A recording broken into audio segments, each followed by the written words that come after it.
नमस्कार दोस्तों। तो आज हम आपको वाच्य बताएंगे कि वाच्य क्या होता है। तो दोस्तों, आपका एडू राइटिंग सन चैनल में स्वागत है।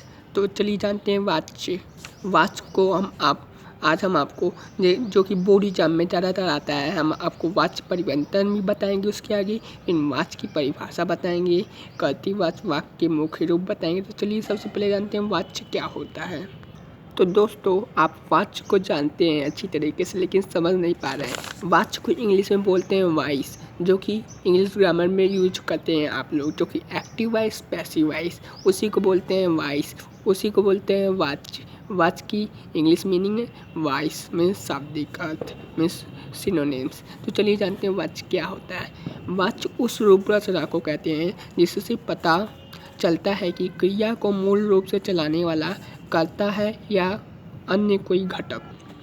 तो इससे आप सब लोग क्या समझ रहे हैं कि बोल रहा है जिस रूप रचना में जिससे पता चले कि क्रिया को चलाने वाला करता है या अन्य कोई घटक। अन्य कोई घटक मतलब कर्म या फिर भाववाच्य। तो हम आपको जैसे एक एग्जाम्पल के थ्रू बताते हैं। राम स्कूल जाता है, तो स्कूल जाता का प्रभाव किस पे पड़ रहा है?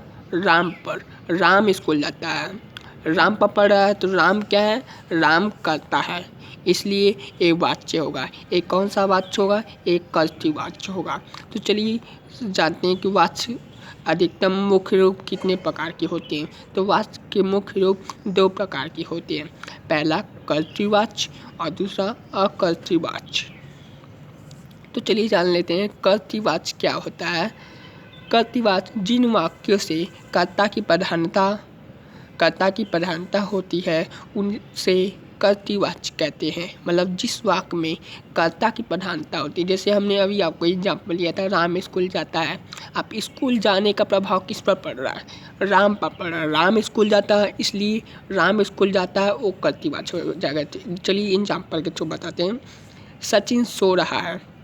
अब सोने का प्रभाव किस पर पड़ रहा है? देखिए, सो रहा है, तो कौन सो रहा है? सचिन सो रहा है। सोने का प्रभाव सचिन पर पड़ रहा है, इसलिए सचिन क्या है? सचिन करता है। सचिन, आप लोग कर्ता कर्म जानते होंगे। सचिन करता है, इसलिए इसे बोलेंगे कर्तृवाच्य। कर्तृवाच्य से हमारा मतलब है शाब्दिक अर्थ है, मतलब कर्ता, और कर्मवाच्य से कर्म, और भाववाच्य से भाव से संबंधित। तो दूसरा एग्जाम्पल है। तो दोस्तों, नीलिमा पुस्तक पढ़ रही है। अब पढ़ने का प्रभाव किस पर पड़ रहा है? कौन पढ़ रहा है पुस्तक? नीलिमा पढ़ रही है। जो पढ़ने का जो प्रभाव है वो नीलिमा पर पड़ रहा है, इसलिए नीलिमा क्या हो जाएगा? वो करती हो जाएगी। नीलिमा एक लड़की है। कौन? पढ़ने का प्रभाव नीलिमा पर पड़ रहा है, इसलिए ये क्या? कर्तृवाच्य हो जाएगा। अब तीसरा, मैंने शरबत पी लिया है। अब शरबत पी लेने का प्रभाव किस पर पड़ रहा है? मैंने, मतलब हमने शरबत पिया है, तो इसलिए मैंने कर्तृवाच्य हो जाएगा। अब दूसरा जो मुख्य रूप का जो दूसरा है अकर्तृवाच्य जान लेते हैं क्या होता है। जिन वाक्यों में कर्ता गौड़ अथवा लुप्त होता है उसे अकर्तृवाच्य कहते हैं। अब आप लोग जानते हैं, लेकिन बता देते हैं। कर्ता गौड़ अथवा लुप्त मतलब क्या होता है? गौड़ मतलब छुपा हुआ या फिर दिखाई नहीं दे रहा, उसे बोलते हैं हम अकर्तृवाच्य। जैसे कि एक एग्जाम्पल के थ्रू आपको बताते हैं। आपका काम कर दिया गया। अब आपका काम किसने कर दिया? काम तो कर दिया गया पता है, लेकिन किसने कर दिया, इसमें कर्ता का नहीं पता चल रहा। मतलब जो करने वाला रहता है उसे कर्ता कहते हैं। तो आपका काम अलग कर दिया गया पहले से, लेकिन किसने किया वो नहीं पता है, इसलिए अकर्तृवाच्य हो जाएगा। अकर्तृवाच्य उसमें कर्ता गौड़ होता है या फिर लुप्त होता है, मतलब दिखाई नहीं देता। इसमें कर्ता है लेकिन दिखाई नहीं दे रहा, इसमें कर्ता लुप्त है। इस वाक्य में कर्ता लुप्त है। अब अकर्तृवाच्य के भी 2 भेद होते हैं। कौन से? कर्मवाच्य और भाववाच्य। अब चलिए जानते हैं कर्मवाच्य और भाववाच्य क्या होता है। तो दोस्तों, कर्मवाच्य बताने से पहले हम आपको कर्तृवाच्य बता दे रहे हैं। कर्तृवाच्य जिसमें कर्ता प्रधानता होता है, कर्ता की प्रधानता होती है, और जो कर्मवाच्य होता है यहाँ पर जो दिया गया है उसमें कर्म की प्रधानता होती है, और भाववाच्य में भाव से संबंधित होता है। तो कर्मवाच्य और भाववाच्य बताएंगे। तो दोस्तों, कर्मवाच्य है जिन वाक्यों में कर्ता व कर्म दोनों होते हैं लेकिन केवल कर्म प्रधान होता है, कर्ता नहीं। जैसे कर्तृवाच्य में कर्ता की प्रधानता थी और कर्मवाच्य में कर्म की प्रधानता होती है, कर्ता की नहीं। आपको समझ में आ रहा होगा, कर्मवाच्य मतलब कर्म की प्रधानता है। इस वाक्य में कर्ता और कर्म दोनों होते हैं। अब कर्ता और कर्म कर्मवाच्य में दोनों होते हैं, तो अब चलिए जानते हैं कैसे होते हैं। एग्जाम्पल है, नमन द्वारा यह उपन्यास लिखा गया। किसके द्वारा लिखा गया? नमन द्वारा लिखा गया है, इसलिए जो नमन है वो कर्ता होगा। अब क्या लिखा गया? उपन्यास लिखा गया। उपन्यास लिखा गया तो एक कर्म है। देखिए यहाँ पर कर्ता ए है और उपन्यास कर्म है। आप एक दूसरा एग्जाम्पल, मोहन से यह मेज टूट गई। किससे टूट गई? मोहन से, तो मोहन कर्ता है। अब क्या टूट गई? मेज टूट गई। इसलिए यहाँ पर देखिए कर्ता और कर्म दोनों उपस्थित है, मतलब प्रेजेंट है। और मोहन और मेज एक कर्ता है और मेज कर्म है। और बच्चों, अगर आपको जो कर्मवाच्य का अगर आपको पहचान में नहीं आ रहा है कि कर्मवाच्य को कैसे पहचाने, तो कर्मवाच्य की एक ट्रिक है। कर्मवाच्य में नहीं तो से लगा होगा या फिर से लगा होगा या फिर के द्वारा लगा होगा। देखिए जैसे मोहन से यह मेज टूट गई, यहाँ पर से है, यहाँ पर से है, इसलिए यहाँ पर कर्मवाच्य होगा। अब से लगा होगा कर्मवाच्य में अधिकतम से या फिर के द्वारा, इसी से पहचाना जाता है। के द्वारा देखिए नमन द्वारा या उपन्यास द्वारा, से और के द्वारा आप लोग लर्न कर लीजिए। अगर जहाँ पर कहीं भी लिखा होगा वो कर्मवाच्य होगा। और कर्तृवाच्य का जो अभी हमने बताया था उसको पहचानने का ट्रिक क्या नाम, उसके आगे ने लगा होगा या फिर कोई कारक चिन्ह नहीं होगा। कर्तृवाच्य में ने लगा होगा या फिर कोई कारक चिन्ह नहीं होगा, उससे हम कर्तृवाच्य पहचान सकते हैं। और कर्मवाच्य में या फिर से लगा होगा या फिर के द्वारा लगा होगा। देखिए से या फिर द्वारा, के द्वारा लगा, द्वारा या फिर के द्वारा लगा होगा, तो उससे हम कर्मवाच्य पहचान लेंगे। तो चलिए अब भाववाच्य पे आते हैं कि भाववाच्य क्या होता है। तो भाववाच्य में हमने बताया था कि इससे भाव से संबंधित होता है। तो जिन वाक्यों में कर्ता और कर्म दोनों अप्रधान होते हैं और भाववाच्य में केवल अकर्मक क्रिया होती है। भाववाच्य तो और आसान है, भाववाच्य में केवल अकर्मक क्रिया होती है। जैसे कि कर्मवाच्य में अकर्मक क्रिया और सकर्मक क्रिया दोनों हो सकती हैं। हाँ, कर्मवाच्य में अकर्मक क्रिया सकर्मक क्रिया दोनों हो सकती हैं। और जो भाववाच्य है उसमें अकर्मक क्रिया केवल ही रहेगा।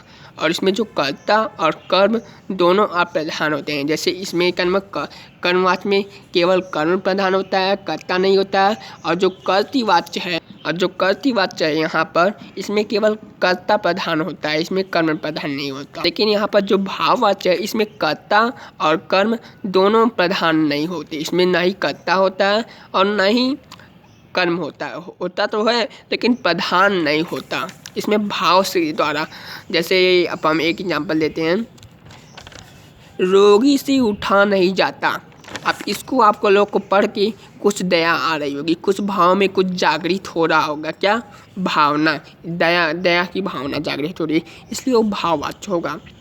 मुझसे, भाववाच्य का एक और एग्जांपल है, मुझसे चला नहीं जाता। मुझसे चला मतलब कुछ इसके पास मतलब पैर टूट गया, ऐसे हो गया है, तो दया की भावना आ रही है ना, इसी को बोलेंगे भाववाच्य। भाववाच्य में केवल अकर्मक क्रिया होती है और कर्ता और कर्म दोनों अप्रधान होते हैं। चलिए एग्जाम्पल के थ्रू बताते हैं। यहाँ सोवा नहीं जाता। अब अकर्मक क्रिया होती है, अकर्मक क्रिया से आप लोग पहचान सकते हैं। अभी एक और ट्रिक बताएंगे। यहाँ सोवा नहीं जाता, कहाँ नहीं सोआ जाता, कहाँ नहीं सोआ जाता, कहीं नहीं दिए गए, इसलिए अकर्मक क्रिया है। मुझसे चला नहीं जाता, कहाँ नहीं चला जाता, रोड पे चला नहीं जाता, कि छत पे नहीं चला जाता, कि घर में नहीं चला जाता, कहाँ नहीं चला जाता, नहीं दिया गया, इसलिए अकर्मक क्रिया। मोरों से नाचा नहीं जाता, कहाँ पर नहीं नाचा जाता, जंगल में नहीं नाचा जाता, कि मैदान में नहीं नाचा जाता, कि छत पे नहीं नाचा जाता, कहाँ नहीं नाचा जाता, नहीं दिया गए, इसलिए अकर्मक क्रिया है। और यहाँ सोया नहीं जाता, कहाँ नहीं सोया जाता, बेड पे नहीं सोया जाता, घर में नहीं सोया जाता, कहाँ नहीं सोया जाता, इसलिए ये तीनों अकर्मक क्रिया है। और एक और ट्रिक पहचानने की भाववाच्य की, वो है कौन सी? जो भाववाच्य है उसमें नकारात्मकता की बोध होगा, इसमें हमेशा नहीं लगा रहेगा। देखिए यहाँ सोआ नहीं जाता, मुझसे चला नहीं जाता, मोरों से नाचा नहीं जाता, इसलिए वो भाववाचक होगा। अब जो बोर्ड एग्जाम में ज़्यादातर इसका डिफिनीशिंग नहीं पूछता, इसमें वाच्य परिवर्तन के लिए जो बोर्ड एग्जाम क्लास 10 के जो बच्चे हैं, क्लास 11 के, उसमें वाच्य परिवर्तन आता है। तो अब हम लोग रिवीजन करेंगे कैसे वाच्य को परिवर्तन किया जाता है। तो वाच्य 3 प्रकार से परिवर्तित होते हैं, कर्तृवाच्य से कर्मवाच्य, और कर्मवाच्य से कर्तृवाच्य, और कर्तृवाच्य से भाववाच्य। तो दोस्तों सबसे पहले हम लोग कर्तृवाच्य से कर्मवाच्य में परिवर्तन करेंगे रिवीजन। ये आप लोग हमें बताएंगे, आप लोग भी रिवीजन करिए, हम लोग बता रहे हैं आपको। दीपिका से खाना, दीपिका ने खाना बनाया, दीपिका कर्तृवाच्य है, ऐसे कर्मवाच्य में बदलना है। तो कर्मवाच्य के बदलने के लिए हमने क्या बताया था आपको, कर्मवाच्य में या तो से लगा होगा या फिर के द्वारा लगा होगा, से लगा होगा या फिर के द्वारा। तो हमें कर्मवाच्य में बदलना है। तो दीपिका ने खाना बनाया, दीपिका के द्वारा खाना बनाया गया। दीपिका से खाना, दीपिका से नहीं, दीपिका के द्वारा खाना बनाया गया। देखिए ने कर्तृवाच्य है तो ने लगा है, और कर्मवाच्य में हमने बताया था कि से और के द्वारा लगेगा कर्मवाच्य में, इसलिए दीपिका के द्वारा खाना बनाया गया। बहुत इजी है, आप लोग समझ लेंगे तो एक बार प्रैक्टिस करेंगे, because practice is very important for Hindi. Practice आपको बहुत सफलता की नींव पर बड़ी ऊंचाइयों पर ले जाता है, इसलिए आप लोग प्रैक्टिस करिए। तो चलिए दूसरा एग्जाम्पल देख, मोहन ट्रक चलाता है, कर्तृवाच्य से कर्मवाच्य में बदलना है। तो कर्मवाच्य में बदलने के लिए से लगा होगा या फिर के द्वारा। तो मोहन के द्वारा, मोहन से ट्रक चलाता है ये तो होगा नहीं, मोहन के द्वारा ट्रक चलाया जाता है, ये होगा कर्तृवाच्य से कर्मवाच्य, सॉरी। अब चलिए बताते हैं कर्मवाच्य से कर्तृवाच्य में कैसे बदलें। कर्मवाच्य से कर्तृवाच्य, तो हमने बताया था कर्मवाच्य में से के द्वारा, और कर्तृवाच्य में क्या लगता है, ने लगता है या फिर कोई भी कारक चिन्ह नहीं लगता है, क्योंकि कर्ता ने कर्म को आप लोगों ने कारक पढ़ा होगा तो आप लोग जानते होंगे। रोगी के द्वारा दवा खाई गई, के द्वारा लग गया इसलिए एक कर्मवाच्य होगा।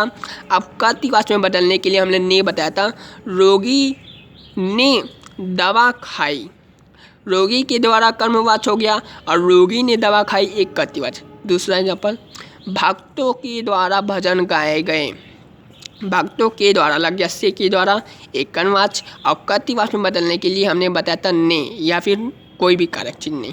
भक्तों ने भजन गाए, आपको समझ में आ रहा होगा, अगर आपको समझ में आए तो लिख दीजिए थैंक्स ब्रो। तो चलिए तीसरा है कर्तृवाच्य। और आप हमारे वीडियो को अगर पसंद आए, पसंद तो आएगा ही, इसे लाइक करिए और अपने सभी दोस्तों के साथ शेयर करिए, और अगर आप हमारे चैनल पर नए हैं तो इसे सब्सक्राइब भी कर दीजिएगा। तो तीसरा है कर्तृवाच्य से भाववाच्य में बदलने, कैसे बदलने के। कर्तृवाच्य हमने बताया था कि नहीं लगता है, अब भाव में नकारात्मकता का बोध होता है, मतलब नहीं, मैं अब और नहीं चल सकता, कर्तृवाच्य। अब भाववाच्य में बदलना है, मैं से हो जाएगा मुझसे अब और नहीं चला जा सकता। भाववाच्य में क्या हमें एक भाव की भावना होगी, मतलब एक दुख की भावना होगी या फिर खुश की, उसमें भावना हमारी उत्पन्न होगी। एक क्या में ये जो क्वेश्चन है, ये जो क्या में एक क्वेश्चन है, ये हमने CBSE सैम्पल पेपर से लिया है, आपके जो 2021 का जो बोर्ड का पेपर होगा। तो एक चीज़ और बोल देते हैं कि आपको दीपावली की हार्दिक शुभकामनाएँ हमारे चैनल की वजह से और हमारे भी तरफ से। तो दूसरा एग्जाम्पल है, गीता चल नहीं सकती, भाववाच्य में बदलना है, गीता से चला नहीं जा सकता। भाववाच्य बहुत आसान है, नहीं या फिर नकारात्मकता का बोध। देखिए गीता से चला नहीं जा सकता। तो आपको यह समझ में आ गया होगा, उम्मीद करता हूँ कि आपको समझ में आ गया होगा। और अगर आपको समझ में आ गया होगा तो आप हमारे चैनल को शेयर कीजिए, हमारे चैनल को शेयर कीजिए और हमारे चैनल को सब्सक्राइब कीजिए, और एक लाइक का बटन होगा उसको लाइक कर दीजिए। तो जय हिंद, जय भारत।